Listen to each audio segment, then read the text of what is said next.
For the first time this season, if it's Friday night, say yeah, for it is the season premiere of Strictly Sports. Hello, friends, and welcome to the season premiere of Strictly Sports. I am your host, as always, Anthony Floyer, joined by Michael Bullock. I don't believe Girl MF Michael Fletcher will be joining us this evening. I'm guessing it's because of work commitments beyond his control, but it is what it is. So hopefully we'll have him back on Monday night for Ridiculously Raw. But anyways, we apologize for the delay. I was waiting for Bullock to come in. He just did now. So here we go. So a brand new season of Strictly Sports. Yeah, let's get this ball rolling, Florio. I can't wait for this Sure. new season of Strictly Sports. Indeed. And we're going to start it off with the NFL coaching carousel, the hirings and the firings. So here you go. First up is the Cleveland Browns. They fired Hugh Jackson. They had Greg Williams as the interim, and Freddie Kitchens, offensive coordinator, is going to be the new head man, it appears. With the Browns firing Hugh Jackson in October, they had plenty of time to figure out their coaching situation, and after a long search, they decided to hire someone already on their coaching staff. According to ESPN.com, the Browns are going to hire offensive coordinator Freddie Kitchens. Kitchens was one of two finalists, along with former Vikings offensive coordinator Kevin Stefanski. The Browns went 5-3 after Jackson was fired, and a big reason for the turnaround was due to a Cleveland offense that suddenly became explosive with Kitchens calling the plays. By sticking with Kitchens, the team will allow Baker Mayfield to develop with a familiar face. The team also interviewed interim coach Greg Williams. Although Williams led the team to the 5-3 record, he will not be returning to the Browns coaching staff in 2019.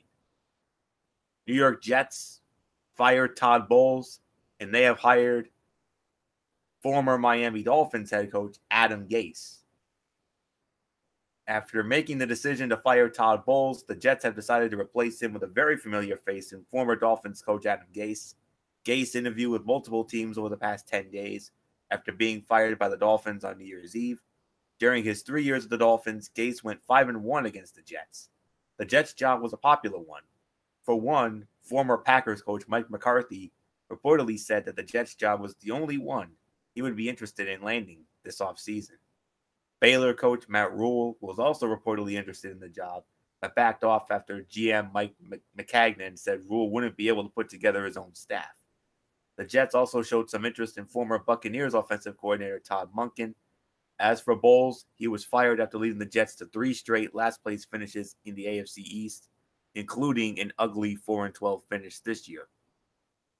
The Denver Broncos fired Vance Joseph. New hire, Vic Fangio. 1 year after almost firing Vance Joseph, the Broncos decided to actually pull the trigger this year by firing the second-year coach the day after the season ended.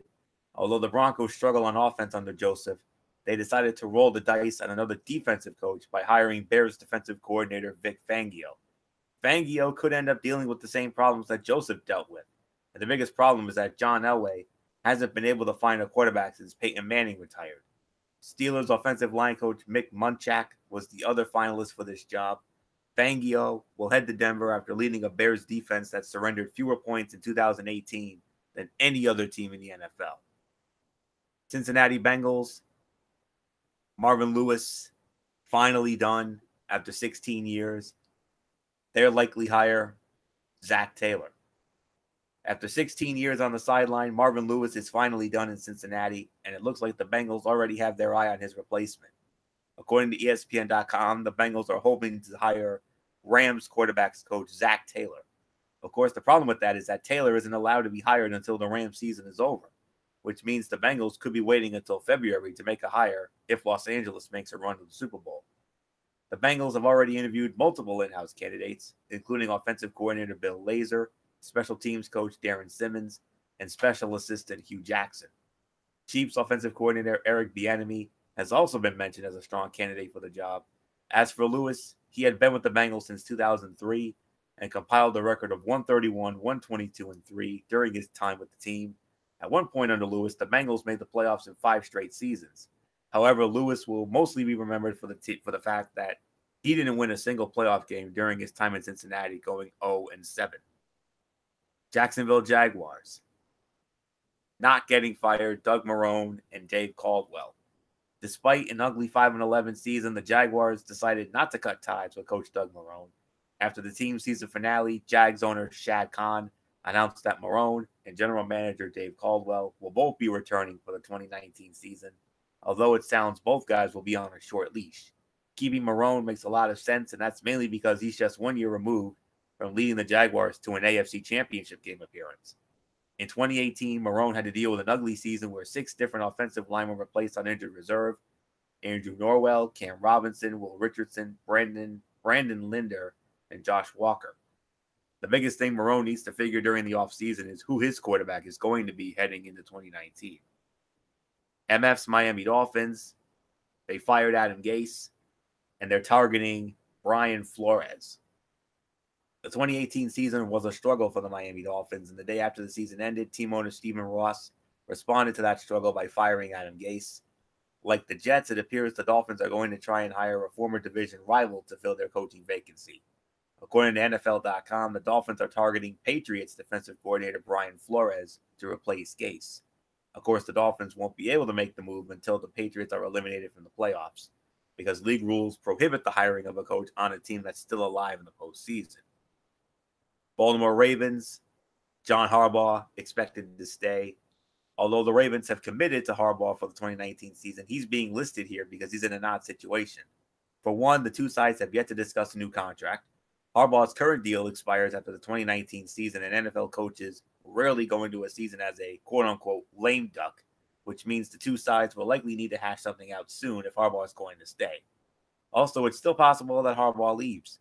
According to ESPN.com, there are multiple teams interested in Harbaugh, and at least one team plans on calling Baltimore to make an offer for him if the Ravens, the Ravens already missed the playoffs there because they got eliminated. According to Jason La Canfora, there are multiple teams that would potentially be interested in Harbaugh, including the Broncos, Jets, Dolphins, and Buccaneers. Well, we can remove the Broncos, Jets, and Bucks, and maybe the Dolphins from that list, but we'll see. That's it on the AFC side. Over on the NFC side, the Green Bay Packers. As we all know, during the season, they fired Mike McCarthy, and they hired Tennessee Titans offensive coordinator Matt LaFleur. After holding nearly 10 interviews over the past 5 weeks, the Packers have finally made a decision on their coaching job as the team has decided to hire Titans offensive coordinator Matt LaFleur. Besides LaFleur, the Packers also interviewed Josh McDaniels and Patriots defensive coordinator Brian Flores, along with Saints assistant head coach Dan Campbell, Saints offensive coordinator Pete Carmichael, and Buccaneers offensive coordinator Todd Monken. Interim coach Joe Philbin, who had the backing of several key players, including Aaron Rodgers, was also interviewed for the job. In the end, the Packers chose LaFleur, a 39-year-old who has worked with some of the best offensive minds in the game. Before joining the Titans, LaFleur was the offensive coordinator under Sean McVay for a year in LA. The 39-year-old also served as the quarterback's coach in Atlanta for 2 seasons, including 2016 when Matt Ryan won the MVP and took the Atlanta Falcons to the Super Bowl. The Arizona Cardinals, as you know, they fired Steve Wilks, and they have hired Cliff Kingsbury. The Cardinals had high expectations for Steve Wilks when they hired him in January, but 2018 basically turned into a disaster, which is why the team fired him after just 1 season. To replace Wilks, the Cardinals are going with a somewhat surprising move. They've hired Cliff Kingsbury. Although Kingsbury is a fantastic offensive mind who groomed Patrick Mahomes, he's also a failed college coach who was fired by Texas Tech after putting together a 35-40 record over 6 seasons. This is definitely a high-risk, high-reward move by the Cardinals. Former Packers coach Mike McCarthy's name was also connected to this job, but he wanted nothing to do with it.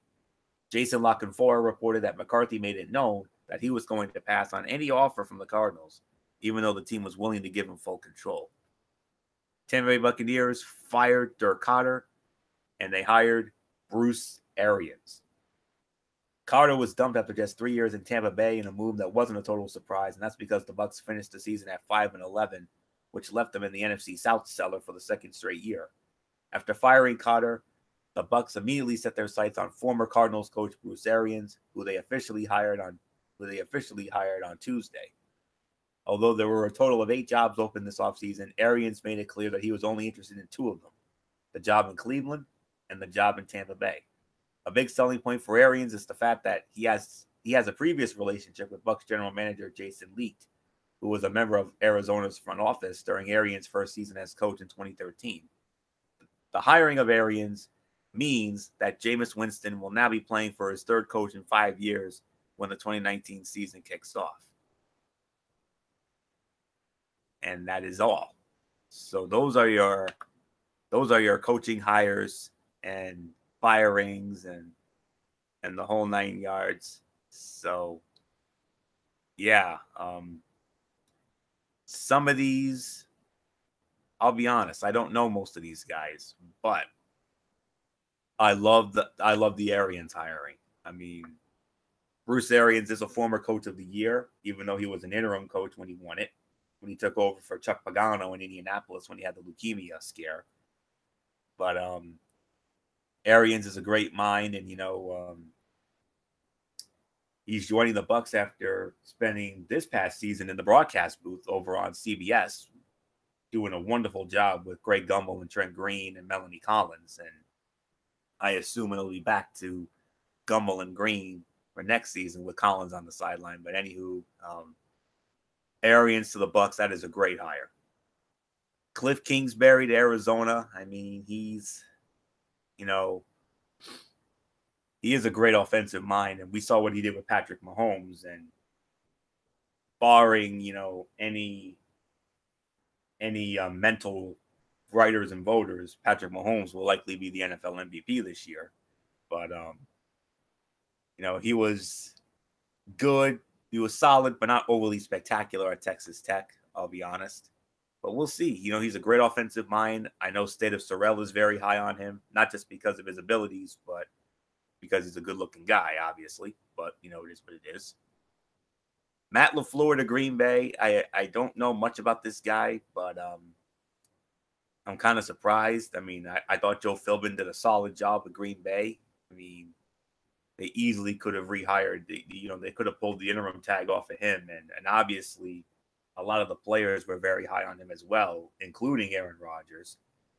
And I think if you had kept him, you would have made Rodgers a happy man. But bringing in this guy, I don't know how Aaron Rodgers feels about it, but we'll see what happens. Harbaugh should stay with the Ravens. I mean, they came out of nowhere to win the AFC North, and they made the playoffs, but then they had that heartbreaking loss to the Chargers last weekend. So I think he should be fine. Brian Flores to the Dolphins. I know a lot of people are not thrilled about this. I mean, I know Eric Carrier. I've seen some of his Facebook posts. He is not a fan of that hire whatsoever. But we'll wait and see what happens. Doug Marrone staying in Jacksonville. I mean, I'm glad they remembered them coming so close last year. Going to the AFC Championship, and honestly, they should have won it, but they gagged it away. But it is what it is. They got a great team, but they just had too many injuries, and that's all there is to it. The end of an era in Cincinnati. Marvin Lewis stepping down. Another guy I don't know much about, Zach Taylor. I mean, I don't really have any high hopes for Cincinnati going into the next season, but you never know. We'll see. Vic Fangio to Denver. I mean, that's a solid hire there. I mean, we saw what he did with Chicago this past season as their defensive coordinator, putting together a fantastic season. And I'm going to go on the record. I think Khalil Mack's going to be the defensive player of the year. That's just my opinion. Although Aaron Donald, looks to be a solid choice as well. But, Fangio, great defensive mind. But the thing is, they need offense. I mean, the defense is there. Von Miller and all them. But they need help with the offense. They really should have had an offensive guy come in. The Jets, getting Adam Gase. I mean, we'll see how that goes. I mean, I don't blame them for what they did to the Bulls. I mean, 3 straight losing seasons, including a very bad year this year, which we predicted. And then with Cleveland, I'm sorry. I'm torn. I mean, there's a part of me that likes the Kitchens hire because for I'm hearing a lot of positives, because he was the mastermind behind that offense that worked out so great for Baker Mayfield. And at the same time, Greg Williams was the guy who turned that thing around after Hugh Jackson was let go. So I'm a little torn, but nonetheless, there are your coaching hires and all that from the carousel. So Michael Bullock, come on in. I'm very curious. You heard the names, you heard the teams. Any stand out to you? Well, obviously the one that really surprised me was the Cliff Kingsbury hiring by the Arizona Cardinals. Like you said, he's a good offensive minded coach, but you basically mentioned about his record at Texas Tech when he was the coach. He was 35-40. He didn't prove much on the college level. So what makes you think that he was going to do it on the pro level? So to me, I'm sorry to say it, I think it was a reach for the Cardinals here. So yeah, I don't expect much for them going into next season either. So yeah, and the Bruce Arians hiring, I love that.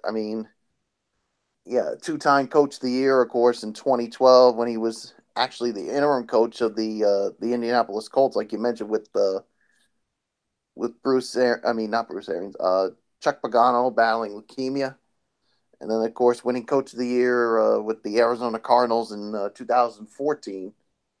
So maybe he'll help bring an improved offense. It'll improve the offense, especially with Jameis Winston.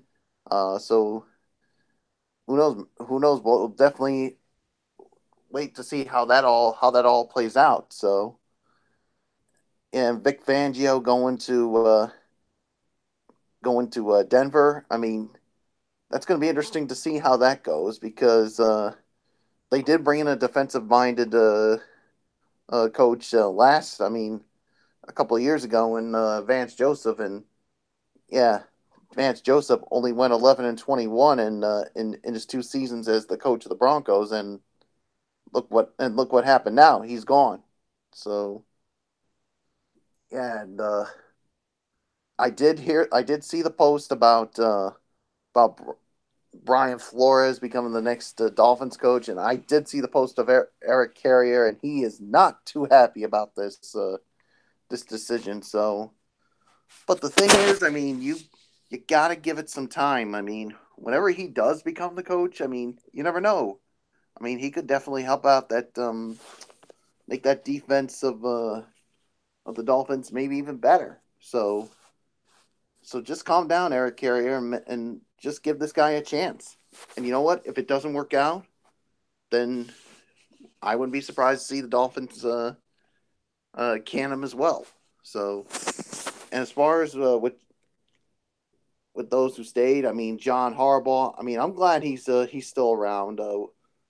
I mean, the Baltimore Ravens getting back to the playoffs for the first time since 2014, and nobody expected them to win the AFC North. Everybody thought it was going to be Pittsburgh, but in the end, it was the Baltimore Ravens who came out with the division, and Doug Marrone being back with the Jaguars. You know what? I think that's the right decision. I think, to me, getting rid of Doug Marrone, I think would have been a big mistake because, look, the Jaguars came this close to getting to the Super Bowl last season, and the only reason why they had such a bad year this year was because of, like you just said, the injuries. They lost some key players, and that's one of the reasons why they weren't so good this season. But I'll tell you what, if they can get healthy and get those guys back for this season, they might be back in the mix. So we'll just have to wait and see on that. So yeah, and Marvin Lewis getting fired, all I can say is It's about damn time. To me, the Cincinnati Bengals, they waited way too long to fire this guy. To me, I mean, he should have been fired a long time ago. And I'll be quite honest, Florio, he should have been fired a couple of years ago after they missed the playoffs. I mean, that to me should have been the time that he should have gotten fired. But no, Cincinnati decided to give him chance after chance, and finally, after another losing season, they finally decided to can him. But to me, like I said, my honest opinion, he should have been fired 2 years ago after missing the playoffs. I mean, I know there's going to be some who disagree with me on it, but hey, it's my opinion, and I'm sticking to it. So, and then with the Cleveland Browns, with the yeah, I mean, I'm torn with this. I mean, I love what Kitchens did with the offense, but at the same time, I think Greg Williams, to me, I think he should have gotten a chance to be the coach of the team. So, yeah, that it's going to be interesting to see how the Browns do this season. I mean, after what was pretty much a good season, despite missing the playoffs. I mean, we expected maybe another, maybe no wins, one win, maybe two wins, but 7 wins. I mean, nobody expected that out of the Cleveland Browns. So, yeah, it's going to be interesting to see how this new coach does. So, those are just some of my thoughts on the hirings and firings. So, yeah, so there's really nothing more to say. So, let's move on to our next topic. Manny Diaz. Manny Diaz, the new head coach, head football coach of the University of Miami Hurricanes, the U. The Miami Hurricanes did not waste much time finding a replacement for the retiring Mark Richt. Just hours after Richt's announcement that he was stepping away from his alma mater, Miami announced that former defensive coordinator Manny Diaz had been hired as the team's next head coach. So Bullock, I mean, the man who was responsible for the infamous turnover chain is now the head man for the U. He takes over from Mark Richt. So good hire, bad hire, what? You know what? I think this is a good hire. I mean, because look at how good the defense was when he was their defensive coach. I mean, how much of a turnaround will it be for the Hurricanes under Diaz? So we'll just have to wait and see. I mean, who knows? I think the first year for me, the first year for him, I think could be a little bit of an adjustment for him, but who knows? But I'll be quite honest. Nobody can ever fill the shoes that Mark Richt did with the Miami Hurricanes. So, I mean, to me, that's just how I feel about it. But I don't know. We'll just have to wait and see. Florio, I give it to you. Manny Diaz is one of the nation's elite coaches, and the Canes family has already embraced him and his incredible work ethic over the past 3 years. He is absolutely the passionate and innovative leader that program needs. And I know they'll work together to build an incredible staff to move the U back in the championship contention. Believe it or not, Diaz actually had been named the next head football coach of Temple, replacing Jeff Collins after his move to Georgia Tech earlier this month. But Diaz returned after just 18 days to replace Mark Richt, whose retirement clearly came as a surprise to many, including myself. But in addition to leading strong defenses as defensive coordinator at the U the past 3 seasons, Diaz, as we all know, is credited with being one of the creators of the infamous turnover chain, which took the college football world and good old MF Michael Fletcher by storm during the U's 10-0 start in 2017. So that's my opinion on that in a nutshell. I think this is a great hire for the U, especially after what he did with that defense. So we wish Coach Diaz the best with the U, and we'll see what happens. So now we move on to our final coaching story of the evening. The UCLA men's basketball team firing Steve Alford, and let's get into this. UCLA has parted ways with head coach Steve Alford. The school announced assistant Murray Bartow will serve as interim head coach for the rest of the season. The Bruins made the move to fire Alford after 4 straight losses, including a most recent defeat against Liberty last weekend. UCLA is now 7-6, but this remains one of the best jobs in the sport. Expectations are high, but if the Bruins play their cards right, the Pac-12 is there for the taking.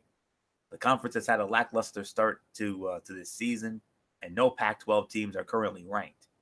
The right hire could put the Bruins in the right place to take command of the conference for years to come. So I've narrowed it down to a few choices as to who I think could be the right hire for this team in the long term, in case they, decide not to remove the interim tag off of Murray Bartow. Some of those names that I think could be a potential hire could be Fred Hoiberg.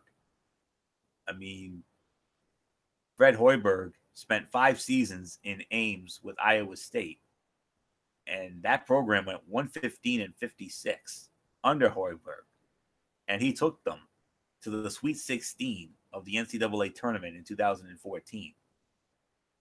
So that's one name that you should think about. Another name to think about, Eric Musselman out of Nevada. Musselman is one of the up-and-coming coaches in the country. His Nevada Wolfpack were the darlings of last year's NCAA tournament, or at least one of them, alongside Loyola and UMBC, and are one of the 4 remaining undefeated teams this season with a number 6 ranking. He has a 94-29 record in 3+ seasons in Reno and has taken the Wolfpack to the Sweet 16 once. The Wolfpack have won 2 of the 3 conference regular season titles and 1 Mountain West Conference tournament under Musselman. Another one, Bobby Hurley out of Arizona State. He is currently the head coach of Arizona State, the Sun Devils, where he's been for 3+ seasons. He has won 55% of his games at ASU, including a recent upset of number 1 Kansas. But the Sun Devils have underperformed in Pac-12 play under Hurley. Their best conference finish under Hurley is 8th twice, and the Sun Devils haven't been above 500 in the Pac-12 in the 3 years with him at the helm. That's not going to go over well in LA, but that's definitely a name to keep an eye on. Another, Billy Donovan. Even though he's with the Oklahoma City Thunder right now, he would be a great hire for UCLA. Massive success in college when he was with Florida, including leading the Gators to back-to-back national championships in 2006 and 2007. In his 19 years in Gainesville, he finished with a record of 467 and 186 after being hired away by the NBA. There's a weird connection to the NBA as Golden State's GM. Could he open lines of communication? We'll see. So those are really just some of the names that I think could, take over for Steve Alford if they decide not to remove the interim tag off of Murray Bartow, but it'll just depend on how he does the rest of the way. But yeah, it's a very interesting move there. I mean, 7-6. I mean, and after losing to Liberty, yeah, they had no choice. I mean, because we all know UCLA, one of the most elite programs in the history of college basketball, more national championships than any other school in history with 11. They haven't won one since '95. So, since our old friend Jimmy Herrick, Jim Herrick, who was with URI, he was the guy who last led him to the title in '95. But Alford had some good years there, but it is what it is. So it's always hasty when somebody fires a coach during the season, but it is what it is, and we wish Coach Bartow the best. going the rest of the way, whether they make the tournament or not. So we'll have to wait and see. So that's my thought on it. So Michael Bullock, Steve Alford is out at UCLA. Murray Bartow in for now. But what are your quick thoughts, Bullock, as I move it to you here for the UCLA vacancy?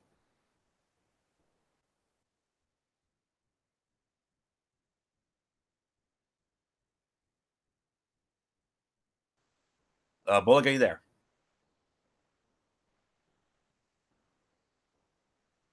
Bullock? Okay.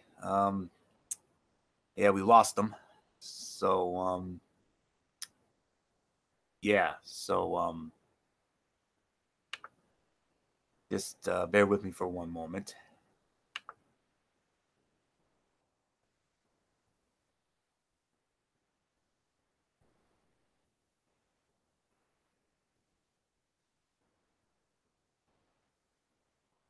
So yeah, that's just some of the things that I have to say about it. So hopefully we'll get Bullock back in soon enough. So yeah, I'm just gonna, as soon as Bullock comes back in, we'll get his thoughts on the UCLA situation. But for right now, let's move on to the big story of the week in college football. A new national champion has been crowned. The Clemson Tigers, absolute dominance over Alabama. I mean, who would have thought we would see the mighty Alabama get dominated in that championship game the way Clemson did? I mean, my word. I mean, it looked as if we were on our way to another 5-star classic like we've seen in games past, but unfortunately, it did not go that way. I mean, it's simply put, this was an orange crush. Dabo Swinney kissed the championship trophy and proclaimed this Clemson team the greatest of all time. Hard to argue because they made history, becoming the first team to finish the season 15-0. Never been done before. I mean, that's just remarkable. With stunning ease and a freshman quarterback, Clemson toppled college football's greatest dynasty again for the second time in 3 years to become the first undefeated college football playoff champion. In the fourth consecutive playoff meeting between the Tigers and Tide, Clemson evened the series and beat Bama for the national championship for the second time in 3 years. Clemson is the first college football team to finish 15-0 since the 1800s, and the first team since the playoffs started 5 seasons ago to get through a season unscathed. Alabama coach Nick Saban and the Tide were looking for a 6th national championship in 10 years, trying to add to an already unprecedented run in the sport. Hey, Fleur, I'm right here. Oh, there you are, Bullock. Okay. Yeah, my parents just got home, so I had to step out for a little bit. Oh, okay. All right, no problem. Yeah, continue. All right, yeah. We'll get your thought on the UCLA situation in just a moment, but as I was saying, Nick Saban and the Tide were looking for a 6th national championship in 10 years, trying to add to an already unprecedented run in the sport. And instead, Clemson crushed Alabama, becoming the first opponent to beat the Tide by more than 14 points since Saban became coach in 2007. Swinney's Tigers sealed their status as a superpower, no longer just 1A to Alabama's 1. 2 seasons ago, it was Deshaun Watson dethroning the Tide with a last-second touchdown pass to Hunter Renfrow. Clemson's new star quarterback, Trevor Lawrence, didn't need the late-game heroics. The long-haired Lawrence cut through Alabama's defense with the help of another fabulous freshman, Justin Ross, made a juggling grab, a one-handed snare, and broke a 74-yard touchdown about midway through the third quarter that made it 37-16 and had Swinney high-stepping down the sidelines. Ross, who scored 2 touchdowns in the semifinal rout of Notre Dame, had 6 catches for 153 yards against his home state team. Dabo takes a different approach than Nick Saban, running a more fun-loving program than Alabama's all-business organization. But the results have been every bit as good. And on Monday night at Levi's Stadium in a championship game played more than 2,000 miles away from Clemson's South Carolina campus, the Tigers were way too much for an Alabama team that had spent the season mauling its opposition. The Tide won their first 14 games by an average of 31 points. Tua Tagovailoa threw 2 critical interceptions in the first half. The first returned 44 yards for a touchdown by A.J. Terrell to put Clemson up 7-0. The Tide came in scoring 48 points a game, but was shut out over the final 44 minutes by an opportunistic Clemson defense. Saban lamented numerous mistakes, blown coverages on third down.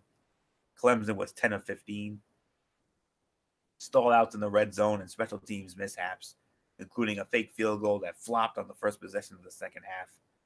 He laid the blame on himself. The Alabama program has set a championship or bust standard under Saban, but he didn't want this season looked at as a failure. The Heisman runner-up was also the second-best quarterback on the field in the championship game. Lawrence finished 20 of 32 and went 18 of 25 for 277 yards over the final 3 quarters. The teenager, who took over as the starter 4 games into the season, raised the Tigers' play, giving them an explosive offense to match a suffocating defense led by All-American linemen Clelin Ferrell and Wilkins. Clemson hit Alabama with a 31-point first half, capitalizing on the Tide's mistakes and unleashing Lawrence's rocket arm. Tagovailoa threw a second interception in the second quarter, this time in a triple coverage, and Trayvon Mullins' 46-yard return put Clemson in Alabama territory. That led to Travis Etienne's third touchdown of the half, a 5-yard shovel pass from Lawrence. With a chance to stamp itself as the best team in Saban's remarkable 12 seasons in Alabama, the Crimson Tide played maybe the worst half of the coach's tenure. The 15-point halftime deficit was the largest the Tide has ever faced under Saban. Alabama seemed panicked in the third quarter, running a fake field goal into a waiting Clemson defense instead of kicking from 40. 3 plays later, Lawrence faced down a pass rush and slung a pass to Ross, who was alone after Alabama defensive back Savion Smith went down with an apparent leg injury. Ross sprinted away and the shocking route was on. Almost as shocking as Clemson, a program that promoted an obscure receivers coach to lead the program 10 years ago, climbing over the traditional powers to the top of college football. Clemson finished number 1 in the AP poll for the 3rd time. And that's pretty much the story. I mean, none of us could have ever imagined that it would go down the way it did. I mean, the yards were, it wasn't that big of a drop. Clemson did outgain Alabama 482 to 443. The passing game was Clemson 347 to 295. The running game about even, but Bama had that edge slightly, 148 to 135. Here's a key number here. Clemson was only penalized once for 12 yards. Alabama was penalized 6 times for 60 yards. No turnovers for Clemson. Bama committed 2. The 2 interceptions thrown by Tua. Bama had the time of possession edge, 31 minutes, 37 seconds to Clemson's 28 minutes and 23 seconds. And, I mean, what else is there to say? I mean, Trevor Lawrence was the offensive MVP of the game. No big surprise. 20 of 32, 347 yards, 3 TDs, no picks. You could have made a case for Etienne, who had 3 total touchdowns and 91 total yards. Justin Ross, 153 yards in a TD. Higgins, 81 yards in a TD for Clemson. Their defense recorded 2 sacks and had 2 picks, including the pick 6 by Terrell. And as for Alabama, Tua, not a bad game. 22 of 34, 295 yards, 2 TDs, but he threw 2 picks. Running game didn't do much of anything. Jerry Jeudy was the big receiver, 139 yards in a TD. And their defense had no sacks. And that's pretty much all the big numbers from there. And that's pretty much my story on all that. So congratulations to the Clemson Tigers. 2nd national championship in 3 years. one of the most dominant performances. It's a shame because, we were hoping for another 5-star championship game because of the previous two that were 5-star classics. But this one, I can honestly say it's not often we say this. Usually you hear us say a game went from a dud to a 5-star classic, but unfortunately this game went from being on its way to another 5-star, but it ended up going from a 5-star to a dud. But Clemson, their performance was 5 stars. Alabama's was a dud. That's all I can say on that. So, and I also want to give a quick shout out to Coach Dabo Swinney. I mean, I loved what he said in his post game interview with Tom Rinaldi, and also what he said on the podium out there. He's a mighty man of God like I am, and he put the Lord. He thanked the Lord and did all that, and that made me a very happy man to see that. So, congratulations, Dabo Swinney and the Clemson Tigers. Second title in 3 years. Who knows? Maybe they could be the next dynasty in college football. You never know. Trevor Lawrence obviously will be back. A lot of those key players will be back. So I got a feeling we're going to be talking about Clemson football for many years to come. So nothing more to say on this. Michael Bullock, we couldn't believe. Well, first we got to get your thoughts on the UCLA basketball vacancy situation, and then from there, your thoughts on one of the biggest upsets in college football history. I mean, we did not see this coming. Yeah, I mean, well, first with the UCLA coaching situation, I mean, things weren't going good for UCLA under Steve Alford, so obviously UCLA had to make a move here to change things. Obviously, they had to get rid of him, so yeah, I mean, a lot of good possibilities. I mean, you said Fred Hoiberg is a choice, but yeah, they're gonna have a lot of work to do to basically improve that team. So yeah, so we'll just wait and see how it goes. And then as far as the national championship game goes, I mean, man, oh man, I mean, that was just a dominant performance by Clemson. I mean, we thought this had the opportunity of it being a 5-star classic, but like you said, it went from being a 5-star classic to a dud. I mean, what can you say? I mean, Clemson. I mean, they played really well. I mean, Trevor Lawrence. I mean, was amazing. This was. Yeah, I mean, Clemson, their second national championship, and there's really nothing more to say for it. You pretty much covered everything. I mean, but all in all, congratulations to the Clemson Tigers, your college football playoff national champions. So, yeah, there's nothing more to say. So let's move on. You ready for the double main event? Oh, I'm ready for the double main event, especially the first part of it. This is what I've been waiting for. And it all starts tomorrow. The divisional playoffs of the NFL. They begin tomorrow afternoon, 4:30 kickoff, and it's going to start over on NBC.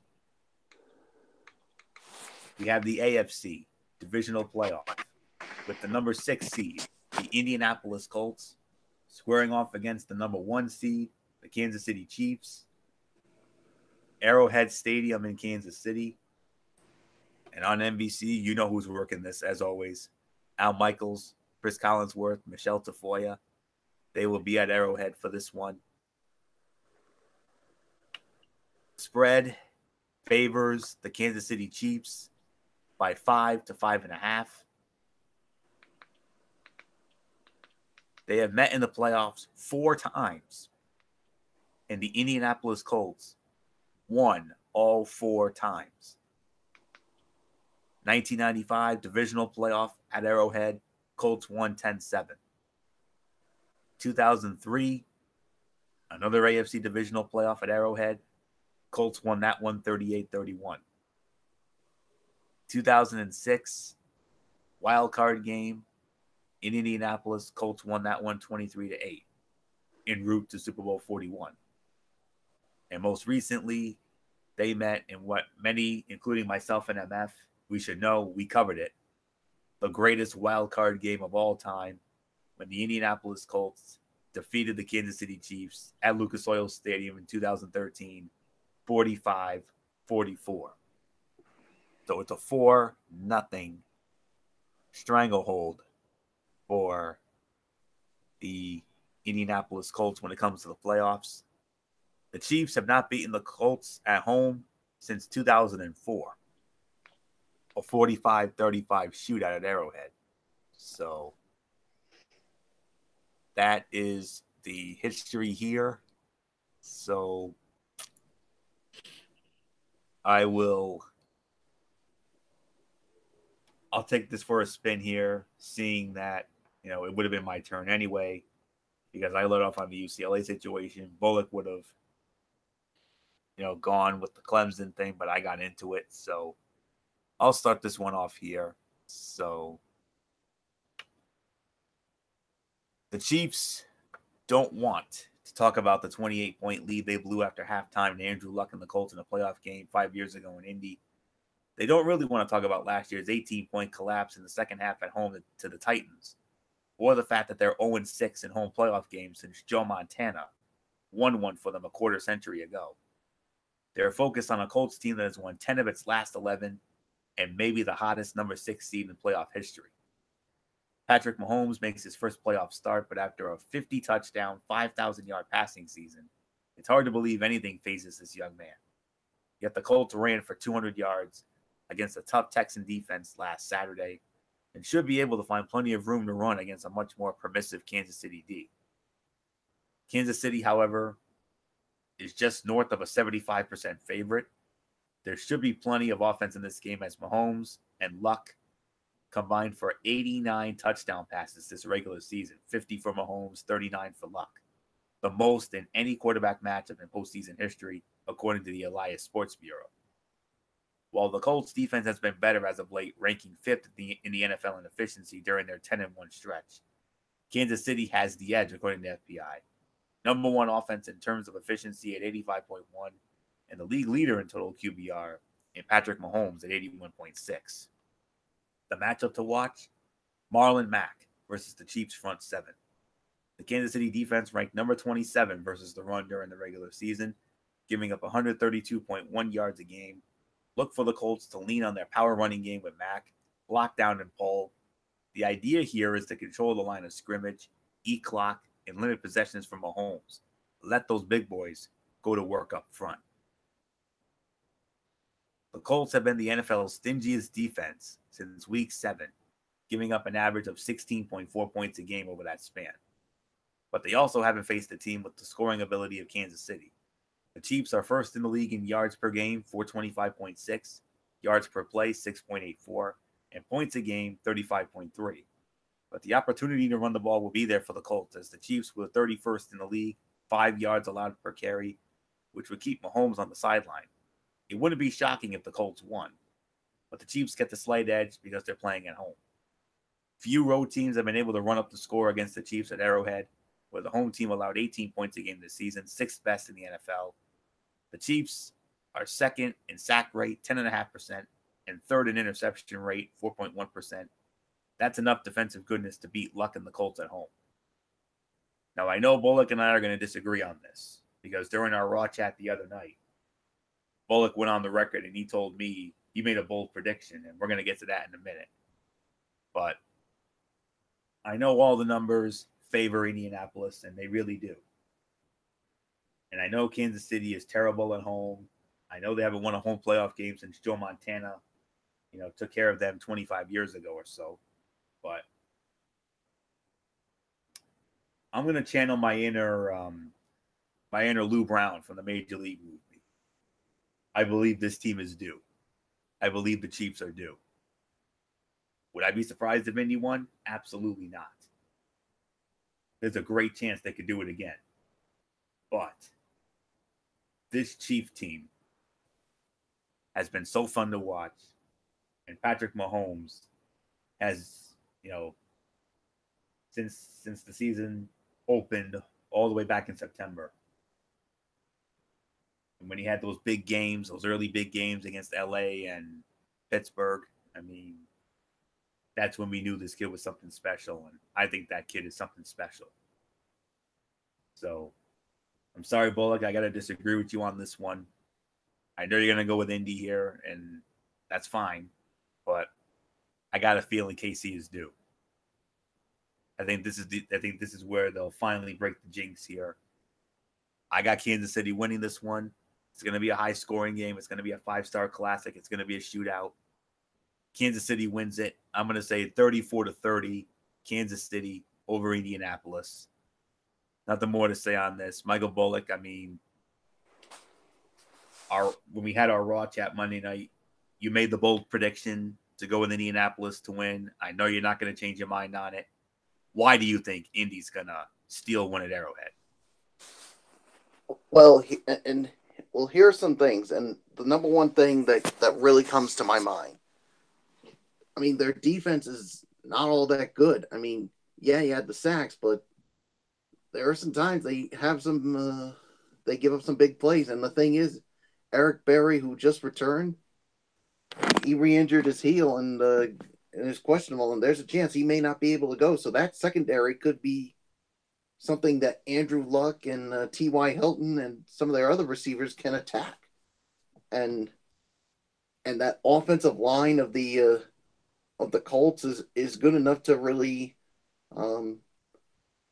can really protect Andrew Luck, and we've seen how Andrew Luck can not only do it with his arm but with his legs too. So, and also with the Marlon Mack, with what he did on the ground last week against the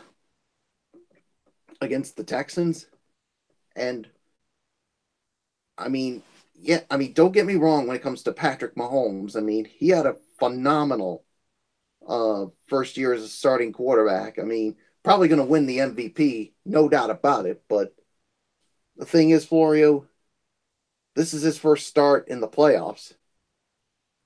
How is he going to handle that big stage? I mean, yes, he was able to handle the regular season, but the playoffs is a totally different story. And the other reason, their head coach Andy Reid. I mean, Florio. I mean, this man has had a bad history of some bad play calling late in games, whether it's the first half or the second half or both. And sometimes it comes back to haunt him. So, I mean, don't get me wrong. This is going to be a really good game, no doubt. But I made that prediction to you, Florio, and I'm not going to back down from it. I'm calling for the upset. The Indianapolis Colts are going to go into Kansas City and beat the Chiefs. 38-34 is the final score. I mean, until I see something from the Chiefs that make me feel like they're finally going to win a playoff game, especially at home, until I see that, I'm sorry. I just can't do it. I mean, I'm not trying to disrespect the Chiefs in the season that they had, but until they show me, I mean, they've only won one playoff game since they returned to the playoffs in 2010. One playoff game, and that was a victory in the wild card game against a bad Texans team. I mean, you need to show me more if you're gonna make me a believer. So until I see that, I'm sorry. I just think the Colts, to me, they're the more hotter team now than the Kansas City Chiefs. So Colts win. I'm not backing down from it. I know I'm going to get some flack from some people. I know Florio, like I said, he already disagreed with me. And if Fletch was on, he probably would disagree with me too. But you know what? It's my story. I'm sticking to it. Colts are going to pull off the upset. Well, only only time will tell if what MF would have said if MF was with us. But he was very high on Kansas City throughout the regular season. So I'm pretty sure he would have gone with Kansas City since he's so high on them. That is true, but at the same time, I mean, he went with Indy to beat Houston last week, and look how that worked out. So we'll see. So nothing more to say. Let's move on to the second half of tomorrow's doubleheader, the NFC divisional playoff. 8:15 kickoff on Fox. The number 4 seed, the Dallas Cowboys, squaring off against the number 2 seed, the Los Angeles Rams, from the Los Angeles Memorial Coliseum in Los Angeles, California.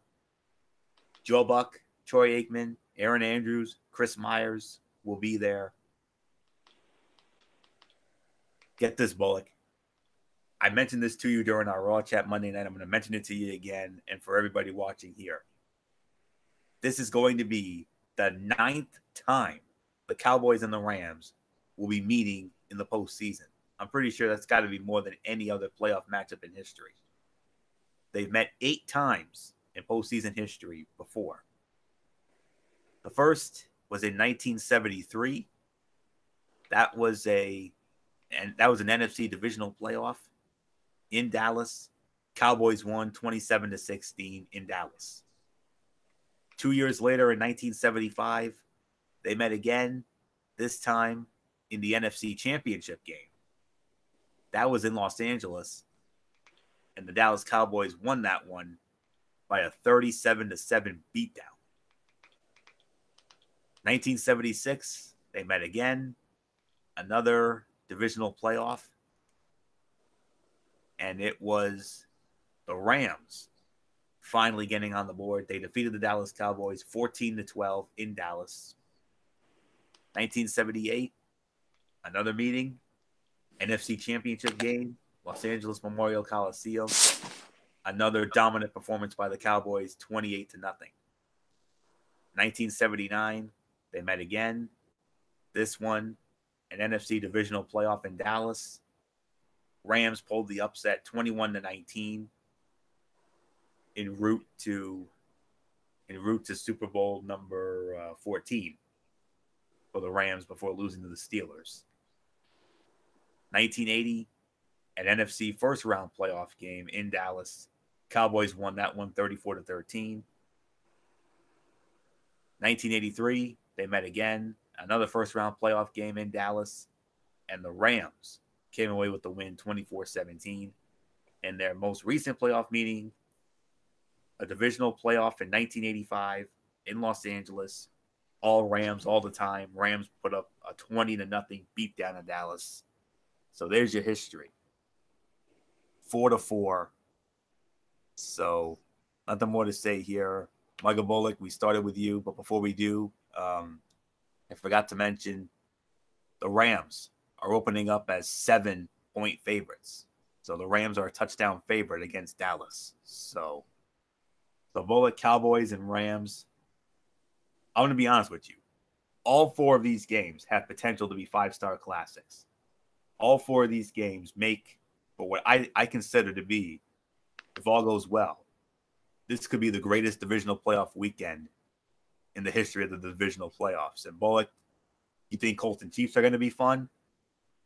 Who says Cowboys Rams aren't going to be as much fun? Especially in the running game.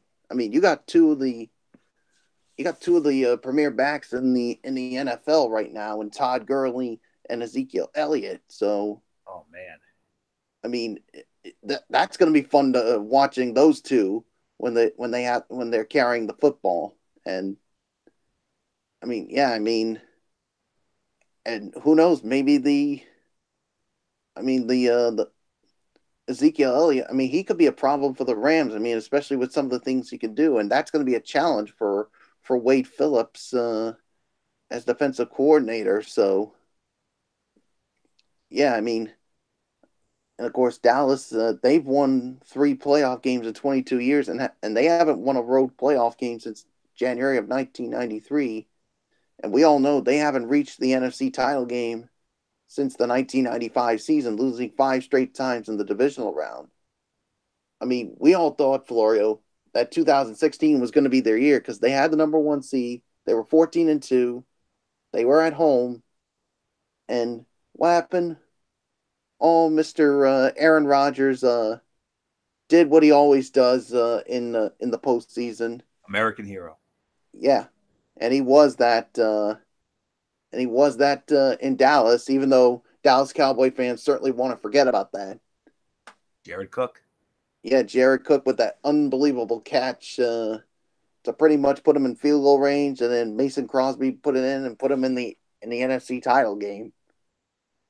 Now for the Rams, they haven't been in a conference title game since the 2001-2002 season, when they were then known as at the time as the St. Louis Rams.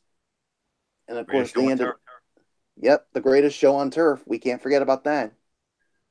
And they only ended a 12-year playoff drought last January with a. Of course, they lost in the wild card game to the Atlanta Falcons. So the matchup, like I said, it's going to feature two of the best young quarterback running back combinations in the league. With, of course, you got Dak Prescott and Ezekiel Elliott on one side, and of course they're part of a team that, of course, Dallas has won 8 of its last 9 games since they traded for Amari Cooper. And then on the other side, you got Jared Goff and Todd Gurley, who rolled to an 11-1 record with a nearly unstoppable offense, but losses to the Bears and the Eagles in December basically raised question about not just their run defense, but also their offensive line. But Sean McVay basically said, you know what, this team is rested and determined to make a Super Bowl run. And like you said, for these NFC mainstays, this is the 9th playoff meeting, which is the most in NFL history. So yeah, and of course for Dallas, Cole Beasley and tight end Blake Jarwin, they didn't practice all week because of ankle injuries. So Beasley was limping badly at times against Seattle. Of course, Jarwin, who had 3 touchdown catches in the regular season finale against the Giants, was getting more playing time because of a season-ending injury to Jeff Swain. Guard Xavier Suafilo returned to practice after sitting against the Seahawks with an ankle injury. If the UCLA product is able to play, Dallas will have to decide between him and rookie Connor Williams at left guard. Jared Goff is going to be tested by Dallas's defense, which is one of the best collections of linebackers and backs. The Pro Bowl quarterback's production and effectiveness slipped in December when opponents increasingly refused to bite on McVay's play-action schemes. And Dallas's defense also has enough talented pass rushers to apply pressure. Goff realizes he'll be judged on his ability to answer the challenge. And of course, speaking of Goff, Cowboys defensive end DeMarcus Lawrence had a little fun when asked his impressions of the fellow Pro Bowler. So, and then of course, after last January's loss to the Falcons, the Rams bolstered their defense with 3 prominent veterans eager for postseason success, with Ndamukong Suh, Marcus Peters, and Aqib Talib. So, man, this is going to be another good one here. And you said all 4 of these games have potential to be 5-star classics. So, man, this is a tough one for me to call. So, I'm going to go with the LA Rams here. I think this is going to be a close one. I'm going to go 34-31. The Rams hold off the Dallas Cowboys. So, nothing more to say. Florio, I give it to you. Yeah. Dallas 8-1 at home this season, but they were just 3-5 on the road. So the question is whether the Cowboys can get control of the game without the help of their own friendly confines. The Rams allowed a higher yards per rush average than any other team in the league this season, so it's possible Ezekiel Elliott can get something going against LA's aggressive pursuing defensive front. But the Rams appear set to get their own star running back Todd Gurley back for this game and are coming off a bye week. They should have answers for Dallas's young linebackers and fearsome defensive line led by DeMarcus Lawrence. The Rams were in the playoffs last season and felt they didn't play their best in a first-round loss to Atlanta. What did Sean McVay's crew learn from that experience? The Rams are 78.7% favorites. The Rams finished the regular season ranked first in offensive efficiency in the NFC, according to FPI at 78.1, but also should cause Dak Prescott and the Cowboys problems on the defensive side of the field. The Rams ranked second in the NFL in ESPN's pass rush win rate, how often a pass rusher is able to beat his block within 2.5 seconds, using data from NFL's Next Gen Stats. This is thanks in large part to Aaron Donald, who led all players with a PRWR of 46% this season. The matchup to watch, the Rams' first down play action versus the Cowboys' defense. The Rams' foundational pass concepts start with play action off the outside zone run look. It allows LA to create voids and coverage schemes with Jared Goff throwing on rhythm to Brandon Cooks and Robert Woods. The Cowboys lean on their core zone coverages. McVay can dial up early down play action to attack the middle of the field. Matchups matter, especially in the playoffs. It was believed to be better for the Cowboys to avoid the Saints in the divisional round because the Saints are nearly flawless at home. But the Rams went 7-1 in the Coliseum and averaged 37 points a game. The stat that sticks out the most, however, is 5.1 yards per carry. Los Angeles allowed that during the regular season. The Cowboys clearly want to build their game around Elliott. That's the best way to keep a high-scoring team off the field, and that's the best way for the Cowboys to advance to the NFC Championship game. The Rams' run defense is certainly a concern facing the NFL's leading rusher in Elliott. However, it can't be overlooked that the Rams' defense has made late-game stops throughout the season when it has needed to in crunch time. As for their own running game, teammates said Gurley appeared strong and fresh in his first practices back from a knee issue that had kept him sidelined since week 16. Very tough to call. Would I be surprised if Dallas won? Absolutely not. But I've been so high on this Rams team all throughout the regular season, especially during NFL Friday. I'm going with the Rams to win this one as well. I agree with Bullock. I got it just a smidge lower scoring than Bullock does. I'm going to go 31-28. I think that's the final score. But I do agree with you, Bullock. I've got the Rams winning this one. No doubt about it. So with all that, let's move on now to the Sunday portion of divisional playoff weekend. And we will start it off with the game that will go down at 1:05 Eastern Time on Sunday on CBS. The other AFC divisional playoff, the number 5 seed, the Los Angeles Chargers, squaring off against the number 2 seed, the New England Patriots. Gillette Stadium in Foxborough. Hello, friends. Jim Nantz, Tony Romo, Tracy Wolfson, Jay Feely will be on the call. New England opening up as only 4-point favorites in this one. They have met 3 times in postseason history before. The first was all the way back in 1963 when the then San Diego Chargers defeated the then Boston Patriots in the AFL Championship game by a score of 51-10. Beatdown. They would meet again 43 years later in 2006, also in San Diego, Qualcomm Stadium, one of the great divisional playoff games of all time. Patriots won that one 24-21. And their most recent meeting came 1 year later. They would meet again for the second year in a row, 2007, the AFC Championship game in Foxborough. Patriots won 21-12. That was the undefeated team that went to the Super Bowl, but unfortunately got beat by the Giants in the last minute, as we all know. So 2-1, the postseason history for New England. And I wish MF was here because this was the game that we agreed would be our game this weekend, and I would have loved to have gotten his thoughts on it, but it is what it is. So I'll take this for a spin. The Patriots at home in January, coming off a bye, feels like easy money.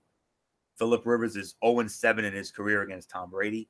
The Patriots are tried and true playoff blue bloods. But these Chargers are 9-0 this season when they've had to travel outside of Los Angeles.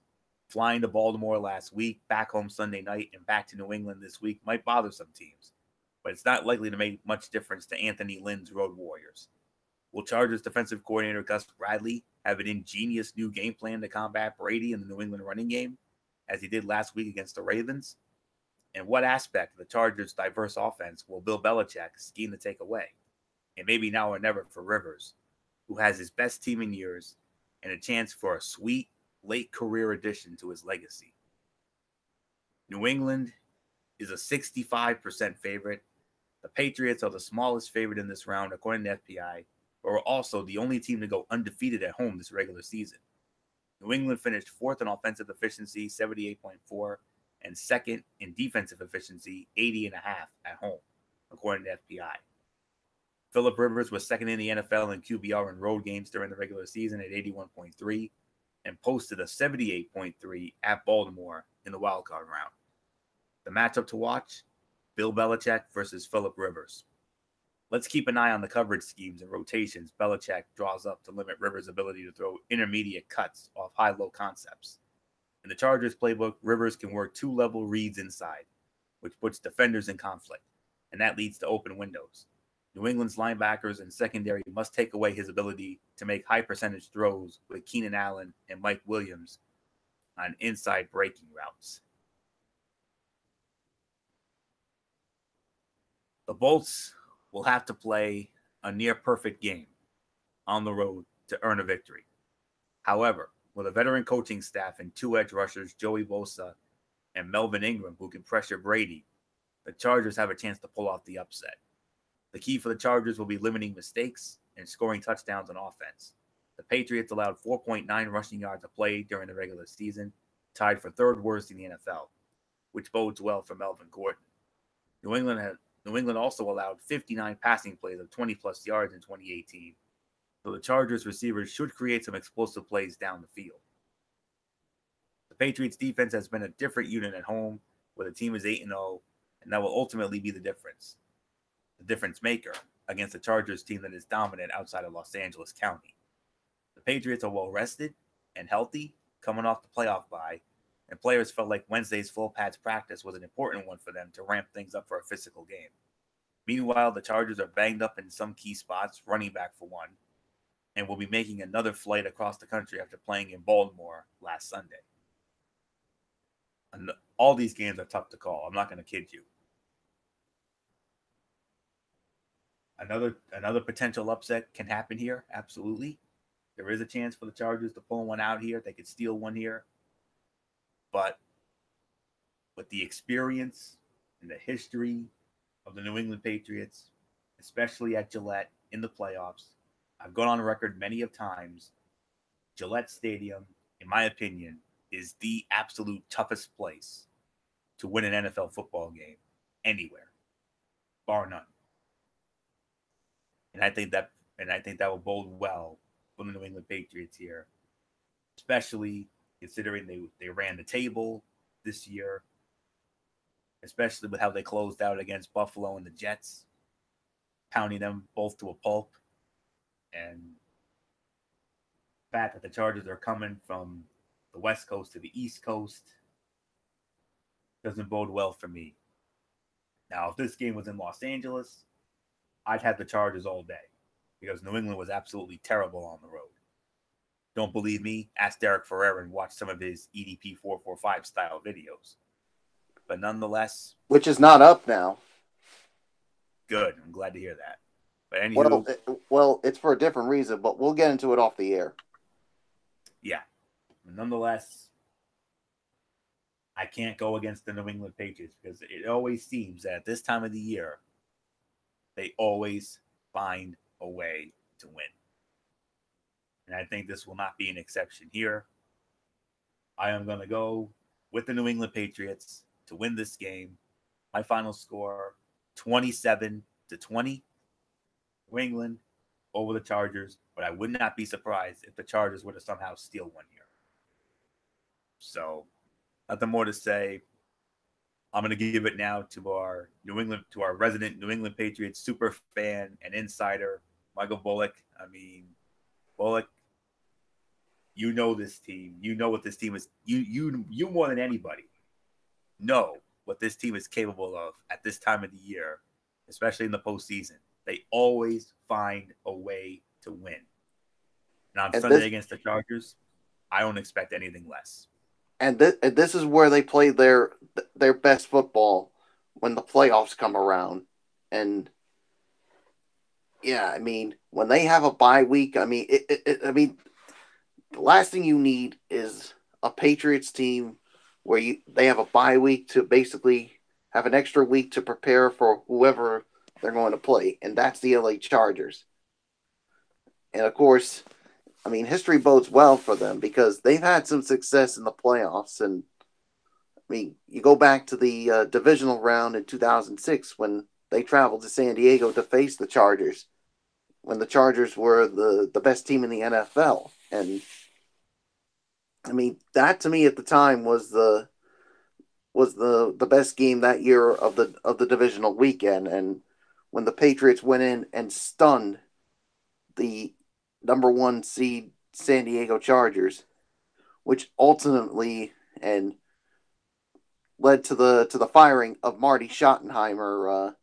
And to be quite honest, Florio, to this very day, I still think Marty Schottenheimer didn't deserve to get fired. I mean, wouldn't you agree with that? Absolutely. Absolutely. I mean, I still, for the life of me, don't get why to this very day. I mean, why would the Spanos family and the Smith family would let this guy? Well, I mean, why would they fire him? I mean, it's not his fault why this team lost. It was the players on the field that couldn't get the job done. Plain and simple. This man didn't deserve to get fired. He deserved another chance, but for some reason, they decided to move on, and they bring in Norv Turner, and of course, they got to the AFC Championship game last year. The following year, I should say. And, of course, they only lost by 9 to the Patriots in that one. So, but, of course, the Chargers weren't healthy. LaDainian Tomlinson, I mean, obviously left the game early. Phillip Rivers was battling a knee injury. So, a lot of history with these two. And now they're going to meet in the playoffs again. And, yeah, I mean, the Patriots coming off a bye week. And, of course, the Chargers traveled east to play Baltimore. Then they head back west to practice. And now they're coming back east again. And that doesn't bode well for them. So, and, of course, Melvin Gordon, he is going to play, but he's not 100%. They also have some other injuries, too. And the Patriots, I mean, they had a full week where they had a perfect attendance. And the only guy listed on the injury report was Dietrich Wise Jr., who was questionable, but I expect him to go. So, yeah, and let's not forget the history. I mean, Tom Brady, he is 7-0 against Phillip Rivers. Phillip Rivers has yet to win a game against Tom Brady. And let's not forget as well, Tom Brady, he does well against some of the best defenses that he's seen. So, what makes you think that's going to change? So, and I do agree. If this game was in LA, I would go with the Chargers as well. But it is at Gillette Stadium. The Patriots are at home, and with the way the traveling is going for the Chargers, I think it's going to hurt them. So I'm going with the Patriots as well. I'm going to go 31-28 is going to be my final score. So to me, my AFC Championship matchup is it's going to be the Colts and the Patriots at Gillette, while you, Florio, you got the Patriots and Chiefs at Arrowhead. But can you imagine if it does turn out to be the Patriots and Colts in the AFC Championship game, what storylines that would be?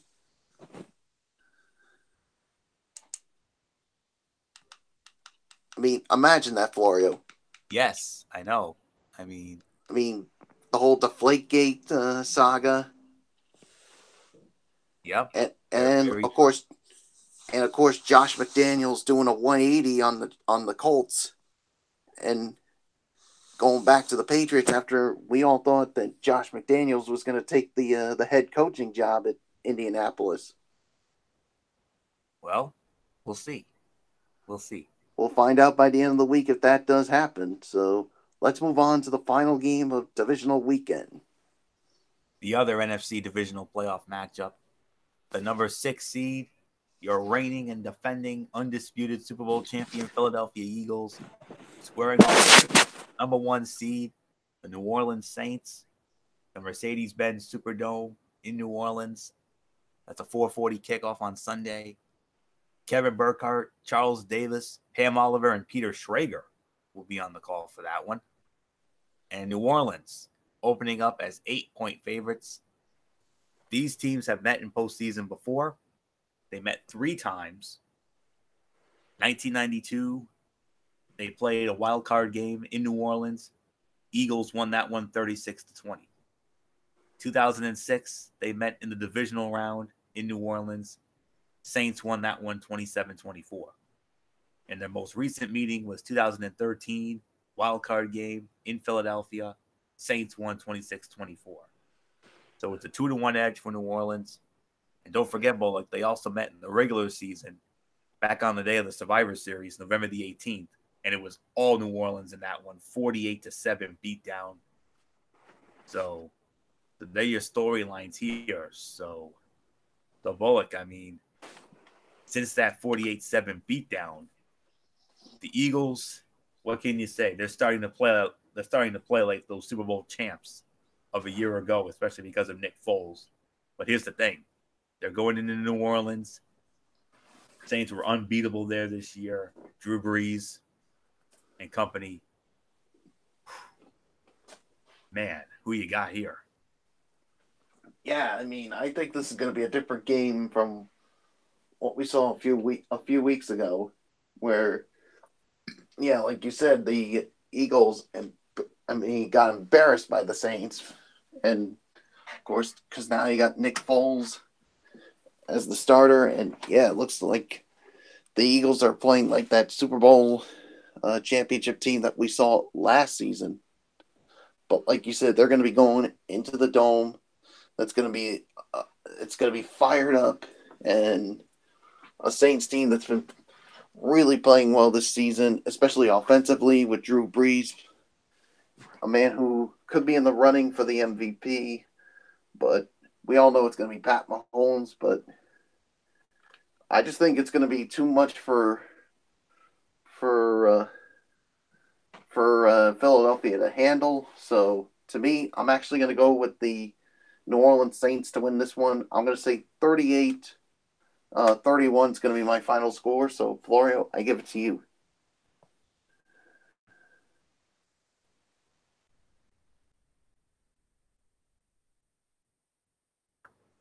Yeah.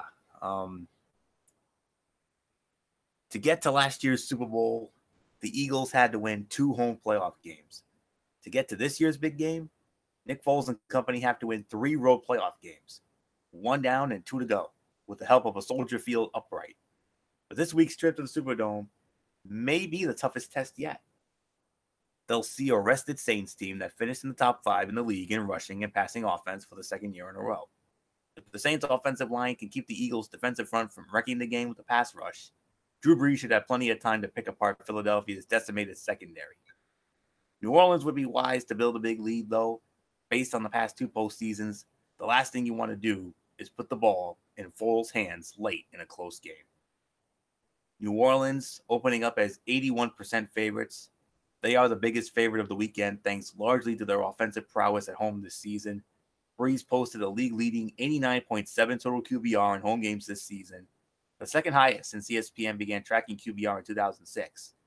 Aaron Rodgers, 90.5 in 2011. leading the Saints to the second best offensive efficiency in home games, 85, according to FPI. One ray of hope for Philadelphia is that the Saints had a 30.4 defensive efficiency at home, second worst in the league. The matchup to watch, Drew Brees versus Avonte Maddox. Maddox is an aggressive corner with the transition speed to break downhill on the ball. He's going to close in on a hurry. He's going to close in a hurry. But that also leads to opportunities to run double moves at the young cornerback. If Maddox is sitting on the slant or the quick out, like we saw in the wild card matchup against Chicago, look for Brees to target the rookie with a double move over the top. The Eagles are playing their best ball of the year and are 4-0 since Foles came in for the injured Carson Wentz. The defense was gashed for 546 yards and 48 points by New Orleans in Week 11, but it has since stabilized, yielding 15 points total over the past 2 games. This will be a much closer game. The home field advantage the Superdome provides will come into play and tilt the game the Saints' way. Of course, I don't expect another 48-7 rout like their last meeting 2 months ago, but the Saints do have a lot going in their favor as the number 1 seed. Most importantly, their banged-up offensive line has had time to rest, which should help their offense to get back on track and help nullify Philly's terrific front four. New Orleans' receiving core is also healthier, with Ted Ginn Jr. coming back late in the season, and a refreshed Alvin Kamara should play a huge part in the passing game. Last but not least, the Saints are at home, where they have averaged 40 points a game in the last 5 that Brees played. The Saints are 5-0 in the Superdome in the playoffs during the Sean Payton Drew Brees era. So, nothing more to say on this. I got the New Orleans Saints winning this one. 27-24, New Orleans over Philadelphia. Should be an amazing game. And like I said, I think this weekend has the potential to perhaps be, just maybe, the best divisional playoff weekend I've ever seen. So that's all we can say on that. We'll take the time to enjoy the games tomorrow. So there's really nothing more to say except we're going to close now with our inaugural NHL Power Rankings for this season. And I know Bullock will agree with me on everything I say. So I'm just now putting my finishing touches on it. Had a little time earlier to do them, and I think I am very content with what I have. So just bear with me for one moment.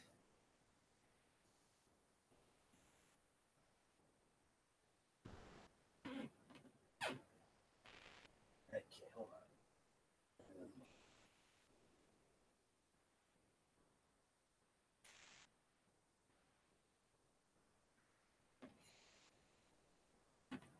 Okay.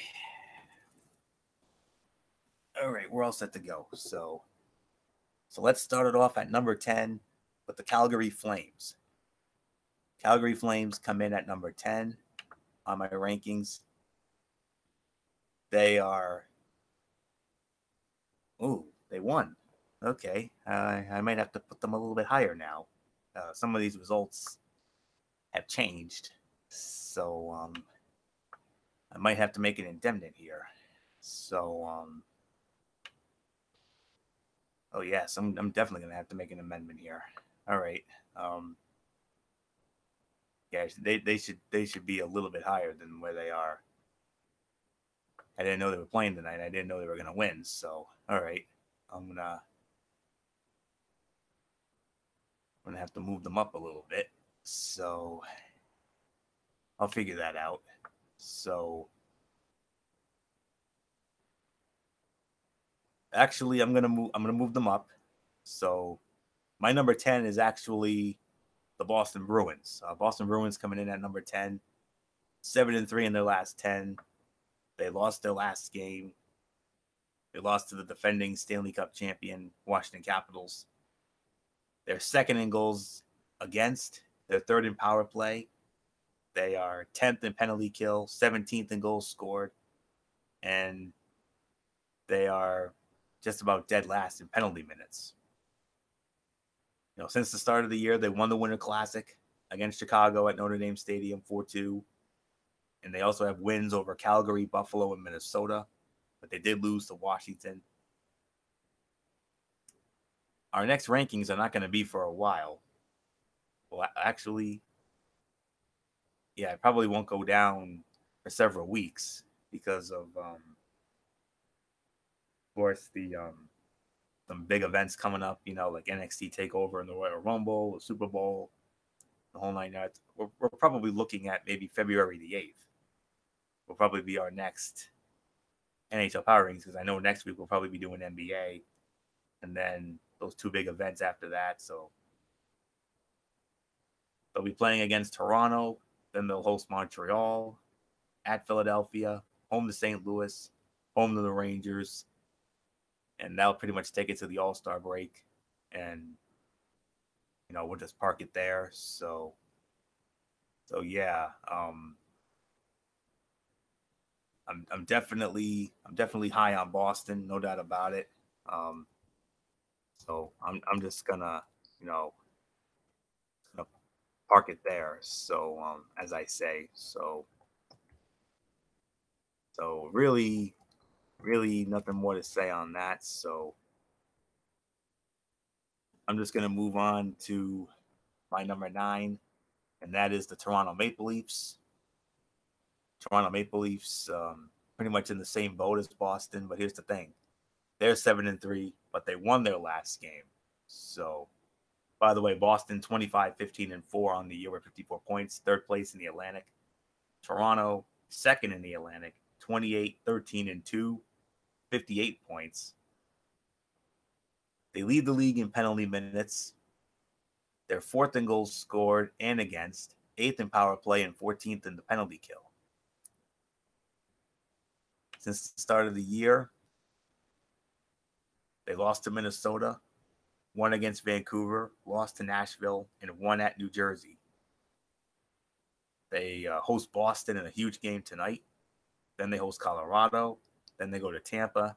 And then they go to Florida, host Arizona, and host Washington up until the All-Star break. So yeah, John Tavares, as you know, came over. Big trade. We all know how that worked out. So we'll just park it there on that. So number 9 is the Toronto Maple Leafs. Coming in at number 8, I have the Columbus Blue Jackets.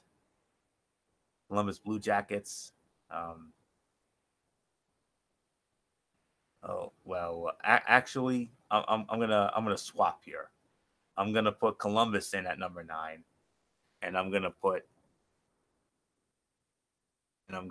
Toronto at number 8, only because Toronto has the better record and the more points. But Columbus is playing well as well. They're 25-15-3, 53 points, third in the Metropolitan Division, 7-3 in their last 10, won their last game. They're second in penalty minutes, 12th in goals scored, 17th in goals allowed, 11th in the penalty kill, 29th in power play.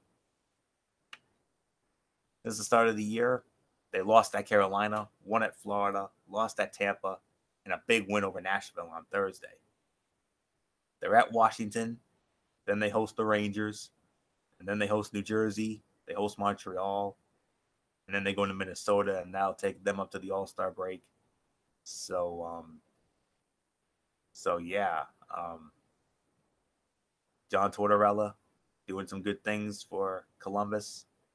They could be a dark horse in the East, so we'll just keep an eye out on that. So as of now, number 10 is the Boston Bruins, number 9 is the Columbus Blue Jackets, number 8 is the Toronto Maple Leafs, number 7. This is where I have your reigning and defending Stanley Cup champion Washington Capitals, 7-2-1 in their last 10, winners of 3 in a row, 27-12-4, 58 points. They lead the Metropolitan Division. The champs have picked up right where they left off. They're 7th in goals scored, 13th in goals allowed in power play, 19th in penalty minutes, 24th in the penalty kill. Since our last rankings, well, I should say since the start of the year, they had bad losses at St. Louis and Dallas, but they've since won 3 in a row with wins at Detroit, at home against Philadelphia, and a big win at Boston on Thursday. Huge game there. They've got Columbus coming in, then they got St. Louis coming in, then they go to Nashville, host the Islanders, go to Chicago on the 20th for a Sunday NBC game of the week, and then they host San Jose, and then they go to Toronto, and that'll take them to the All-Star break. So the Stanley Cup champs definitely playing like such. Ovechkin on fire. He had a huge game against the Bruins on Thursday. So, yeah, I expect a lot more from this team. I think this team definitely has a chance to repeat. So, we'll see what happens. So, Washington Capitals coming in at number 7.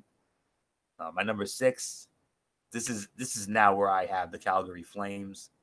7-2-1, winners of 4 in a row, 29-13-4, 62 points, and you're not going to believe what I'm about to say. They have the best record in the Western Conference. Can you believe that?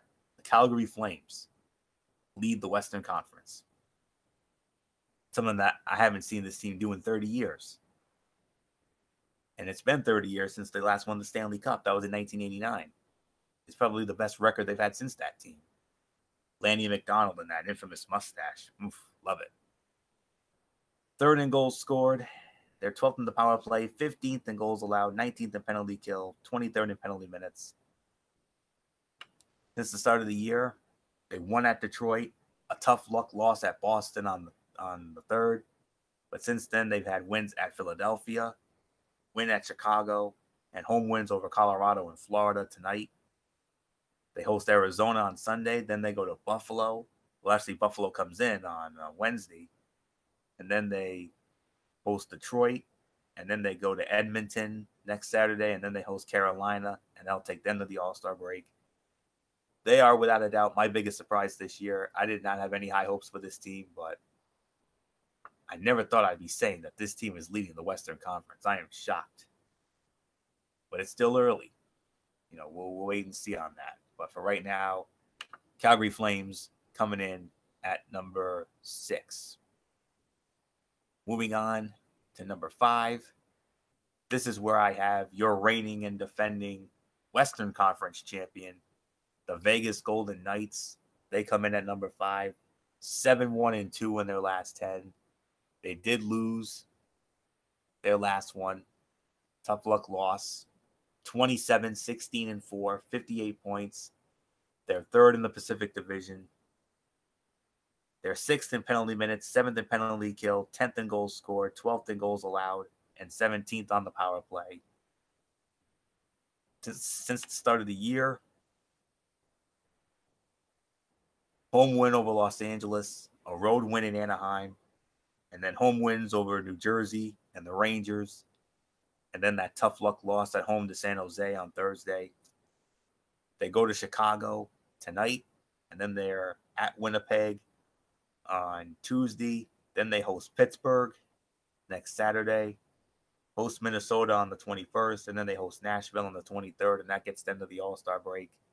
They started off very slowly, but since then, they're definitely starting to play like the team that went to the Stanley Cup final last season and, won the hearts of many, including myself. I am still very high on that team, and I think they could definitely make another run towards the Stanley Cup finals. So that's all I can say there. Vegas Golden Knights coming at number 5. Number 4, the team that they lost to on Thursday night, the San Jose Sharks. They're number 4, 7-1-2 in their last 10. Winners of 5 in a row, 26-13-7 record, 59 points, 2nd in the Pacific behind Calgary. They're 2nd in goals scored, 6th in penalty kill, 7th in power play, 16th in penalty minutes, and 20th for goals allowed. Since the start of the year, they're perfect. They won at Colorado, big home win over Tampa Bay, and then home wins over Los Angeles and Edmonton, and then that big win in Vegas on Thursday. They got Ottawa coming in, tonight, and then they got Pittsburgh coming in on Tuesday. They go to Arizona on Wednesday. Big one at Tampa Bay next Saturday, at Florida, and then at Washington. And that gets the end of the All-Star break. Here's a team that is a few years removed from going to the Stanley Cup Finals themselves back in 2016. I was rooting hard for them to win because of who they were playing, but, it is what it is. So they could, that Western Conference is wide open, let me tell you. Anybody can win it. So we'll see how that goes. So San Jose is number 4. Number 3, the New York Islanders. 8-2 in their last 10. 1 in a row. 24, 14-4, 52 points. They're 4th in the Metropolitan Division. They lead the league in goals allowed, but they're 17th in penalty minutes, 18th in goals scored, 22nd on power play, and 25th in penalty kill. Since the start of the year, a home win over Chicago, road win at St. Louis, a tough home loss to Carolina, and then a big win against the Rangers in Madison Square Garden. First half of a home-and-home series. They got the Rangers coming in today, and then they got Tampa coming in on Sunday. St. Louis comes in on Tuesday. New Jersey comes in Thursday. They're at Washington next Friday. Anaheim comes in on the 20th, and then they go to the All-Star break with a game in Chicago on the 22nd. And that's it. Another surprise team. I didn't think this team was going to do much of anything, especially after letting the heart and soul of their team, their franchise player, John Tavares. I thought they weren't going to do much of anything, but they have really surprised me. So, very impressed. Number 2, the Pittsburgh Penguins. 9-1 in their last 10. Winners of 2 in a row. 25, 13-6, 56 points. 2nd in the Metropolitan Division behind the Capitals. They're 3rd in penalty minutes. 4th in penalty kill. 5th in goals scored. 6th on power play. 9th in goals allowed. They started very slow, but they're starting to catch fire like they always do. Since the start of the year, easy road win against the Rangers in Madison Square Garden. No problem with them whatsoever. 7-2 beatdown. And then a nice win over Winnipeg at home. And then a bad loss at home to Chicago. A nice home win over Florida. And then a big win in Anaheim tonight, 7-4. They go to Los Angeles tonight. Then they go to San Jose. They go to Arizona. They go to Vegas. And that'll get them to the All-Star break. So, yep, Sid the Kid and company definitely playing their best hockey at the right time. They stumbled out of the gate, but now they're turning on the Jets, and you know what this team is capable of. They're definitely a team to keep an eye out for when it comes to the Stanley Cup, no doubt about it. Number 1, hands down number 1, the best team in the NHL right now, the Tampa Bay Lightning. They're also 9-1 in their last 10. They've won 2 in a row, but it's because of their positioning. I got to put them over Pittsburgh. To me, they are the best team right now. I think they're going to win the Stanley Cup this year. They're 34, 8-2 right now, 70 points. They lead everything. They lead the Atlantic Division. They lead everything. They lead the league in goals scored. They're number 1 on the power play. They're 8th in penalty kill, 13th in goals allowed, 14th in penalty minutes. Since the start of the year, a road win in Los Angeles, a tough road loss at San Jose, and then home wins over Columbus and Carolina. They're at Buffalo tonight. Then they go to the Islanders on Sunday. They're at Dallas on Tuesday. Then they go back home to host Toronto on Thursday. They host San Jose next week, and that gets them to the All-Star break. So, to me, the Tampa Bay Lightning, they're the best team right now, and I think this team has what it takes to win the Stanley Cup. No doubt about it. They're my early favorite to win it all. So that's it. That's it for the power rankings. Tampa Bay closes it out. So that'll put the bow on the season premiere of Strictly Sports. I want to thank you all so very much for tuning in. Michael Bullock, if you're still with us, let's get your quick shout-outs, and then we'll set up the future content. All right. Of course, we thank you all so very much for tuning in for our season premiere of Strictly Sports. And of course, shout-outs to all of our tremendous fans out there who support our shows, whether it's Strictly Sports or Ridiculously Raw or the Cerebral Smack Talk. And of course, shout-outs to our super fans out there, you guys know who you guys are. To our friends from our high school days, you guys know who you guys are. To our local personalities from 6, 10, and 12, our personalities from ESPN, Fox Sports, MLB Network, NHL Network, NBA TV, and all the other networks out there. And of course, Status Sorrell and Lindsey McCormick. And of course, our friend from the Roadshow, the former co-host Mary Larson and Megan Mooney. And of course, to the three current guys out there, Will, Brennan, and Michaela. So yeah, that's gonna pretty much gonna do it for me. So until Monday night for an all new edition of Ridiculously Raw, this is Mike Bullock saying thank you all so very much for tuning in. And of course, you know the routine. Thumbs up. Talk to you later. Yeah, throw it up 424 style. Bye for now. Bye for now, my friends. And of course, definitely enjoy the weekend and enjoy the divisional playoffs. So, Florio, take us home. Will do, Bullock. Special shouts to all of our tremendous fans and viewers out there who continue to make our shows as over as they are. We appreciate it as always. You are the best fans in the world. Of course, special shout outs to Dee Dee Woodson, Kevin Woodson, and the Woodson family.